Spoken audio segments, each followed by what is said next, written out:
Coaching centre আগামী দিনে আস্তে আস্তে 100% বন্ধ হতে হবে।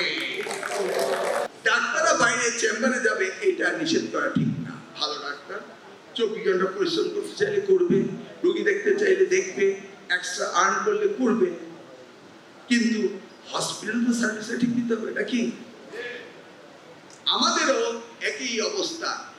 নামি দামি স্কুল কলেজগুলো যাদের জন্য মা বাবারা সবাই খুব বেশি সচেতন থাকেন, সেইখানে দেখা যায় যে কোচিং সেন্টারে বেশি ইন্টারেস্টেড নাকি? সেই জন্য কোচিং সেন্টার আগামী দিনে আস্তে আস্তে 100% বন্ধ হতে হবে।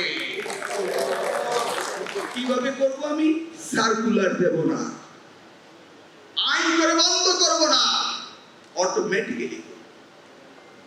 আপনি যদি আপনার ক্লাসের ছাত্রদেরকে ইন হাউস, অর্থাৎ আপনি আইডেন্টিফাই করলেন আপনার কোন ছেলে কোন সাবজেক্টে দুর্বল, সেইভাবে আপনি আপনার ছেলে মেয়েদের আইডেন্টিফাই করবেন এবং আফটার দ্য ক্লাস আপনি তাদেরকে আপনার প্রতিষ্ঠানে তাদেরকে প্রাইভেট কোচিং করাবেন।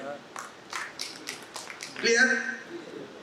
এবং সেই জায়গায় আপনি তাকে এক্সট্রা চার্জ করতে পারেন এবং এই চার্জটা আপনার সকলেই এবং দ্য টিচার্স উইল ওয়ার্ক, আপনারা ডিস্ট্রিবিউশন করে নিতে পারেন। ইভেন আপনার দপ্তরে 2 টাকা পেতে পারেন, কিন্তু আপনার ছেলেকে আপনি এই হাউস কোচিং করাবেন।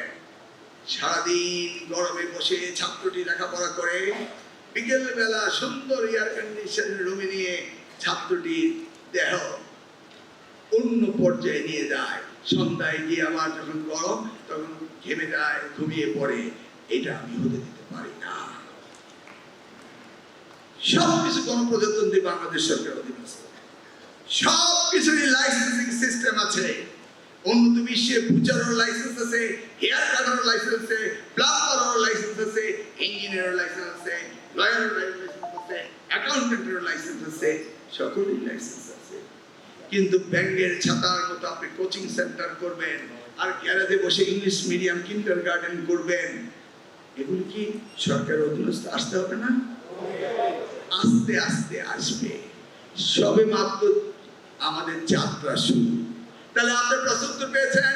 ইন হাউস কোচিং করলে আমার যদি আর্কাইভে ভিডিও রেকর্ড থাকে তাহলে আপনি ইনভাইট করেছেন কি না করেছেন সেটা আমরা দেখতে পাবো।